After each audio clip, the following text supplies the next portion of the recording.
नाज़रीन किराम important updates हैं जो आपके सामने रखनी है। सबसे पहले तो इस वक्त सूरत हाल इंतहाई संगीन और इंतहाई खतरनाक है। अगले 12 घंटे में जिस वक्त मैं आपसे मुखातिब हूं, अगले 12 घंटे में खान साहब के साथ एक बड़ी अनहोनी होने जा रही है और इस वक्त तमाम तर लोग जो कि मुक्तदरा के करीब समझे जाते हैं, उन तमाम तर लोगों को खुला छोड़ दिया गया है और वो इस वक्त इंतहाई खतरनाक बातें कर रहे हैं। एक ऐसे वक्त में जब इतवार के दिन अडियाला जेल के दरवाजे खुले, दो मुलाकातें हुई, एक अली अमीन गंडापुर की इंडिविजुअल वन ऑन वन मुलाकात और दूसरी मुज़ाकराती कमेटी की मुलाकात। लेकिन इन दोनों मुलाकातों के वक्त ही उसी वक्त ये खबरें चलवाई गई कि इमरान खान साहब को बरोज सोमवार यानी कि 13 जनवरी 2025 जो 190 मिलियन पाउंड स्कैंडल केस है उसमें सजा होने जा रही है। अब नेक्स्ट 24 आवर्स जो हैं वो पाकिस्तान की पॉलिटिक्स के अंदर बड़े इंपॉर्टेंट हैं। अडियाला जेल के अंदर दो केसेस की समाअत होगी। एक केस होगा जो 190 मिलियन पाउंड स्कैंडल केस है और दूसरा केस होगा जीएचक्यू हमला केस। याद रखिएगा कि जीएचक्यू हमला केस 9 मई का अभी तक का वो अहम तरीन केस है जिसमें इमरान खान साहब के ऊपर फर्दे जुर्म आयद हो चुकी है। जीएचक्यू हमला केस में पिछली समाअत पर प्रोसिक्यूशन ने यानी कि हुकूमत ने यह दरखास्त की थी अदालत से कि रोजाना की बुनियाद पर समाअत की जाए और अदालत ने रोजाना की बुनियाद पर समाअत की। वो दरखास्त मंजूर करते हुए, कबूल करते हुए सोमवार से 13 जनवरी से कहा कि हम रोजाना की बुनियाद पर इस केस की समाअत करेंगे। इसका मतलब क्या है ये आप बेहतर समझते हैं। अच्छा, अब इस सब में इंपॉर्टेंट तरीन चीज नाज़रीन किराम जो है वो ये है कि एक जानिब तो अब ये खबर दी जा रही है और लगातार जो मुक्तदरा के करीब लोग हैं वो ये कह रहे हैं कि इमरान खान साहब को 190 मिलियन पाउंड स्कैंडल केस में सजा हो जानी है। मेरी थ्योरी ये है और मेरी अंडरस्टैंडिंग इस सब के अंदर जो है वो थोड़ी मुख्तलिफ है, वो थोड़ी मुनफरिद है, उस पर भी बात कर लेते हैं। लेकिन उससे पहले अगर अभी तक आपने इस वीडियो को लाइक नहीं किया, लाइक जरूर कर दें। आपको पता है कि फायरवॉल लगी हुई है और पाकिस्तान के जो टॉप डिजिटल मीडिया जर्नलिस्ट हैं जिनसे ये निजाम खाइफ है, उनके चैनल्स पर फायरवॉल लगा दी गई है। हमारा चैनल भी उसी लिस्ट में है। एक तो वीपीएन के जरिए आप हमारी वीडियोस देख सकते हैं, दूसरा ये कि जो लोग वीडियो देख पा रहे हैं लाइक करें, ज्यादा से ज्यादा कमेंट करें और मुख्तलिफ व्हाट्सएप ग्रुप्स के अंदर शेयर करें ताकि जो फायरवॉल है उसका असर जाहिल हो सके।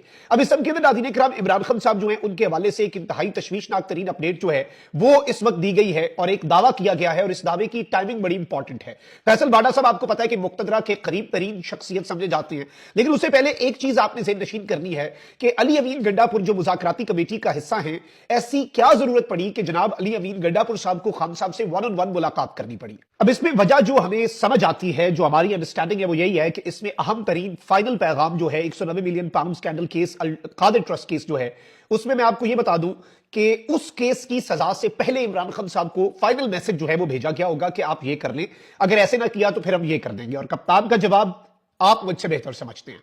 और अली अमीन गंडापुर साहब क्योंकि ये बात अब एस्टैब्लिश्ड हो चुकी है, ये बात बरमला पाकिस्तान तहरीक इंसाफ इसका इजहार कर चुकी है कि अली अमीन गंडापुर साहब की बिल्कुल मुक्तदरा के साथ रवाबित हैं और ऑब्वियसली उनकी पोजीशन भी ऐसी है कि उनका राब्ता मुक्तदरा के साथ होना जरूरी भी होता है। तो उस सिचुएशन के अंदर भी इस एंगल को हम भूल नहीं सकते।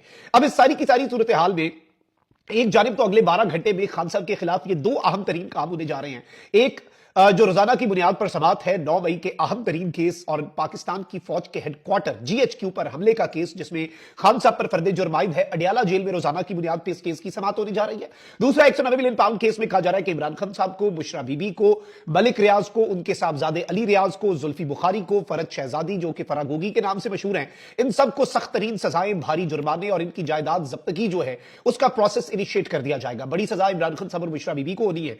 अब यहां पर इंपॉर्टेंट चीज यह है कि फैसल बाडा साहब जो कि मुक्तदरा के इंतहाई करीब समझे जाते हैं, फैसल बाडा साहब जो हैं उन्होंने इस वक्त एक प्रेस कॉन्फ्रेंस की। अब मैं ये समझता हूं, मैं हमेशा एक बात करता हूं कि मेरे जो रेगुलर व्यूअर्स हैं वो ये बात जो है एक्नॉलेज करेंगे कि मैं हमेशा आपको कहता हूं कि जब भी आपने पाकिस्तान की पॉलिटिक्स को समझना है ना, आप ये बाद में देखें कि क्या हुआ है, ये नहीं आपने देखना, ये बल्कि आपने बाद में देखना है। वो इंपॉर्टेंट जरूर है क्या हुआ, लेकिन कब हो रहा है, उसकी टाइमिंग क्या है, ये बहुत इंपॉर्टेंट है। इवन जो आईएसपीआर के प्रेस रिलीजेस होते हैं मैं उन पर आपको कहता हूं कि हम बाद में बात करेंगे कि क्या कहा गया, हम ये इस पर बात करेंगे कि इसी वक्त ये क्यों कहा गया और इस सारे पॉलिटिकल लैंडस्केप पे। अब नाज़रीन किराम फैसल बाडा की प्रेस कॉन्फ्रेंस जो है ये एक तरह से आप कह लें कि मुक्तदरा ने अपना बयानिया, अपना नैरेटिव और अपना मौकिफ जो है वो अवाम के सामने रखा होगा, ठीक है। या फिर दूसरी चीज ये है कि फैसल बाडा और इस तरह के कुछ और लोग भी हैं, फैसल बाडा तो चले पॉलिटिशियन है, कुछ जर्नलिस्ट भी हैं जो मुक्तदरा के माउथपीस होने का क्लेम करते हैं और बड़ा फखरिया अंदाज में क्लेम करते हैं।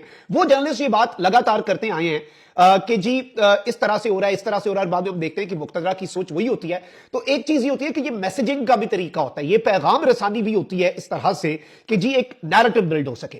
اب فیصل واڈا صاحب جو ہیں انہوں نے کہا ہے کہ 190 ملین پاؤنڈ پر عمران خان سے کہا تھا کہ یہ نہ کریں, آپ کو سزا ہوگی. پیر سے پاکستان کے لیے کچھ اچھا ہونے جا رہا ہے, حکومت اس کا اعلان کرنا چاہتی ہے تو میں ان کو کریڈٹ لینے دوں گا. یعنی کوئی بڑی خبر ہے جو پاکستان کے لیے اچھی ہے, حکومت اس کا کریڈٹ لے لے.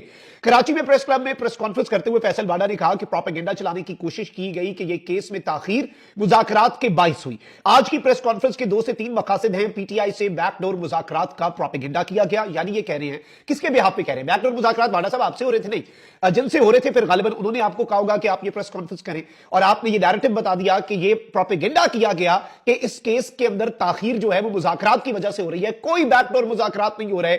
اور اس سب کے اندر انہوں نے کہا کہ میں نے بتایا تھا کہ بانی پی ٹی آئی کو مروانے تک کی سازش ان کے قریبی لوگوں نے کی. یعنی فیصل واڈا صاحب کہہ رہے ہیں کہ عمران خان صاحب کو مروانے کی سازش ان کے قریبی لوگوں نے کی, اور انہوں نے یہ کہا ہے فیصل واڈا صاحب نے کہ عمران خان کے قتل کی سازش ہو رہی ہے, جیل میں ایسا کچھ ہوا تو سیاست پر 50 سال تک اثرات ہوں گے, عمران خان کی سلامتی سے متعلق ہمیں خدشات ہیں. اب یہ فیصل واڈا صاحب کیوں بات کر رہے ہیں؟ مجھے لگ رہا ہے کہ یہ بیسیکلی ایک طرح سے انڈائریکٹ اب اسے دھمکی کہا جائے یا جو مرضی کہا جائے کہ بھائی یہ بھی ہو سکتا ہے, اور اس کا الزام واڈا صاحب جو ہے وہ پیشگی لگا رہے ہیں خان صاحب کے قریبی لوگوں پر کہ وہ عمران خان صاحب کو اللہ نہ کرے مروانے کی سازش کر رہے ہیں. اب یہ جو نقطہ ہے ناظرین کرام, یہ آپ نے قابل غور ہے, اسے اگنور نہیں کرنا. اسٹیٹ کی تحویل میں ہے عمران خان صاحب, ذمہ داری کس کی ہے؟ ریاست کی. ذمہ داری کس کی ہے عمران خان صاحب؟ اسٹیٹ کی. اس کے علاوہ کسی کی عمران خان صاحب جو ہے وہ ذمہ داری نہیں ہے, یہ یاد رکھیے گا, یہ چیز آپ اگنور نہیں کر سکتے.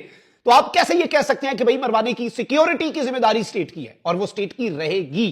اب اس سب کے اندر فیصل واڈا صاحب کہتے ہیں کہ دوسرا پروپیگنڈا چل رہا تھا کہ مذاکرات چل رہے ہیں, اندرونی اور بیرونی پریشر ہے, ڈرامہ تھا کہ پریشر ہے, بین الاقوامی پریشر ہے, یہ ڈرامہ ختم ہوا. مقبول ہونے کا یہ مقصد نہیں کہ آپ ہر چیز سے بالا تر ہیں, آپ نے غنڈہ گردی کر کے بھی دیکھ لی, کچھ نہیں ہوا. انہوں نے کہا کہ 190 ملین پاؤنڈ پر بانی سے کہا تھا کہ یہ نہ کریں, آپ کو سزا ہوگی. جب یہ کام ہو رہا تھا مجھے پتا تھا کہ چوری کی سزا ہونی ہی ہونی ہے. میں نے پہلے ہی بانی پی ٹی آئی کو کہا تھا کہ ایسے کام نہ کریں, نیب کا کیس بن جائے گا, اس سے کسی نے بھی فائدہ اٹھایا ہو, دستخط تو آپ نے کیے. فیصل واڈا نے کہا کہ ہمارے خطے کے اندر پاکستان واضح ہو کر نظر آئے گا, ہماری فوج نے اپنے خون کی بہت قربانی دی, اور یہ بھی باتیں کی. پھر انہوں نے کہا کہ بہت کچھ اچھا ہونے جا رہا ہے پاکستان میں, حکومت اس کا اعلان کرے گی, ہمارے سپہ سالار پاکستان کو اس موڑ پر لے آئے ہیں جو back door diplomacy army chief نے کیا, اس کا پاکستان کو فائدہ ہوگا, معیشت کے لیے خوشخبری ہے. پھر انہوں نے کہا کہ یعنی کہہ رہے ہیں انڈائریکٹلی انہوں نے کہہ دیا کہ کچھ بہت اچھا ہونے جا رہا ہے, حکومت اعلان کر لے, کریڈٹ لے لے, لیکن اصل کریڈٹ آرمی چیف کا ہے. پھر انہوں نے کہا کہ میں لڑائی 4 سال سے روکنے کی کوشش کر رہا تھا مگر عمران خان صاحب نہ رکے, خدا را بانی پی ٹی آئی کے ساتھ ہی ان کی جان بخش دے, عمران خان صاحب کی زندگی کو خطرات جو ہیں وہ لاحق ہیں. پھر اس سب کے اندر انہوں نے اور بھی بہت زیادہ باتیں کی, لیکن میرے لیے جو سب سے الارمنگ بات ہے کہ اس طرح کی بات کرنے کی نوبت کیوں آئی ہے, یہ آپ نے ذرا چیز اپنے ذہن میں رکھنی ہے. یہ بات کرنے کی نوبت اس لیے آ رہی ہے کہ بیسیکلی ایک تھریٹ دینا مقصد ہے, ایک ڈر اور خوف کی فضا بنانا جو ہے وہ اس وقت مقصد ہے, اور یہ اللہ نہ کرے اس طرف کو بات جائے. میں ذاتی طور پہ سمجھتا ہوں کہ عمران خان صاحب کی زندگی, عمران خان صاحب کی سیفٹی اور ویل بینگ اس قوم کی سب سے بڑی ریڈ لائن ہے, کیونکہ وہ اس ملک کا سب سے مقبول ترین لیڈر ہے, اور آپ اندازہ بھی نہیں کر سکتے, اللہ نہ کرے ایسا کچھ ہو. اس طرح کی باتیں کرنے سے پہلے بھی آپ کو اس معاملے کی سنگینی اور سیریسنس کا ادراک ہونا چاہیے, جو کہ انفارچونیٹلی لوگوں کو نہیں ہے. اپنا بہت خیال رکھیں. اللہ نگہبان. پاکستان زندہ باد.